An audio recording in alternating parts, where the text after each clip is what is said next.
The base 2021 14-inch MacBook Pro has been my go-to laptop since day one.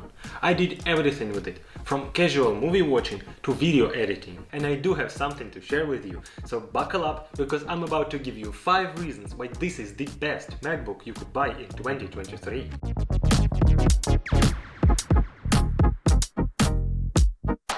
Reason number 1.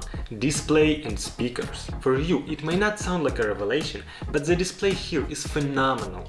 It's 14.2 inches, super bright, super colorful, with a ton of contrast. Believe me, I know what I'm talking about.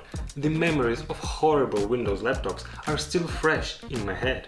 Jumping from a 720p VA panel to this gorgeous Retina was like opening eyes for the first time.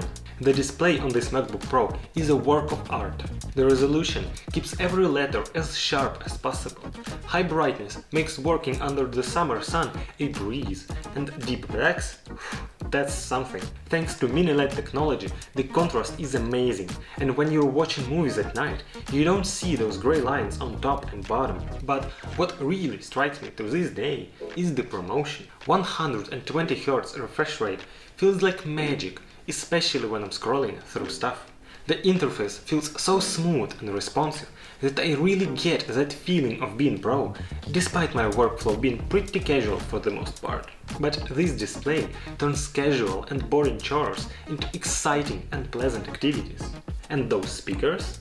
I'm not gonna lie, I mostly use my AirPods while working, but anytime I watch a movie in the evening or simply listen to music while cleaning the house, this Mac becomes my boombox. Apple says it's the best set of speakers in a laptop, and you know what? I believe them. The sound that comes from these grills is so rich and loud that you instantly become immersed and shielded from reality. The second reason is its battery life. I know this once again won't be a surprise to my tech-savvy viewers, but this laptop just lives forever. I can start a day with full charge and by the evening still have some juice left, even with all video editing, designing thumbnails, writing scripts and simple leisure activities. Also, with this laptop, editing videos in a cafe or park has never been more possible. Of course, most of the time I work from home, but even with constant access to outlets, I enjoy using this laptop in bed or on a couch. With more intensive load, it doesn't live a full day, but it's still at least 5 times longer than my old Windows laptop did. Reason number 3. Performance. It's a base machine with an M1 Pro, not some fancy M1 Max. Bone stock just as it should be. 8 CPU cores, 14 GPU cores, 16 gigs of memory and half a terabyte of storage. As stock as it can be. Here's how much it scores in Geekbench in the CPU test and in the GPU test. Here's the disk speed test and here's the Cinebench score. I won't go too deep into discussing its specs. There are a ton of detailed and elaborate testing of this Mac on YouTube. This is my experience and my thoughts. So, how's the performance in 2023? With these internals, the amount of headroom I got is bizarre. It just flies through any task I throw at it, and that feels so liberating.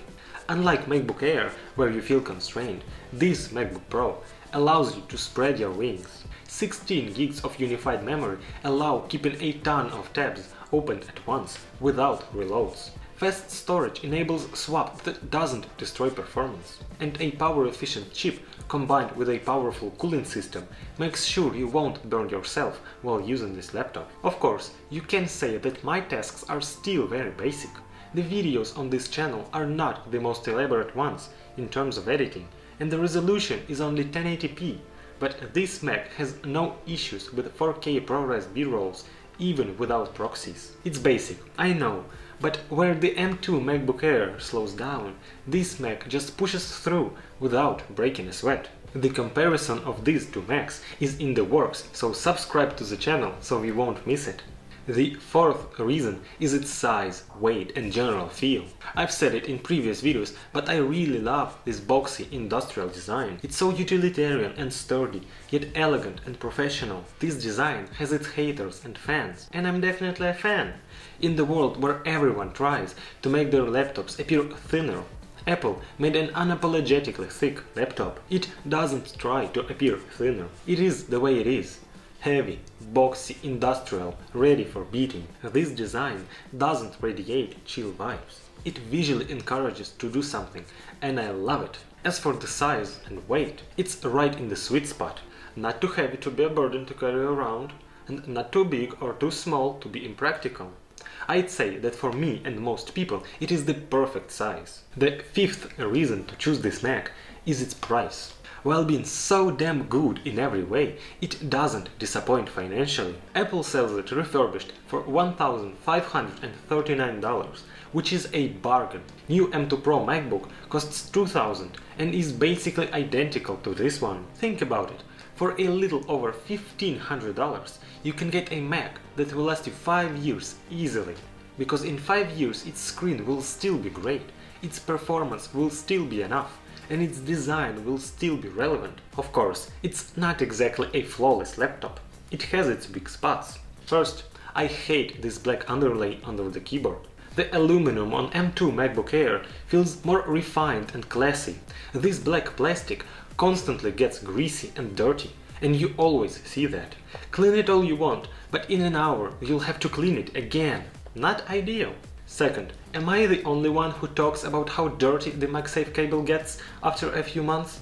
Just look at it, it's gross. Besides that, I can think of other issues. So, who should buy this MacBook? Well, almost everyone. It's such a universal and potent mix of good specs and price that it simply can't be beaten. If you're a student, it will last you through your studying without becoming outdated and slow. If you're an aspiring content creator, it will be your loyal compadre and will chew through even the hardest task. If you're an established professional in your niche, it will surely be a powerful workstation that doesn't lose its face even under the heaviest load. And if you're a casual person who just wants a laptop to browse the web and watch movies, this will be the perfect laptop for you. Overall, I would easily say that it's the best Mac I've ever had. Super powerful, long-lasting and very pleasant to use. And if you're planning on buying a MacBook, choose this one and you won't regret it.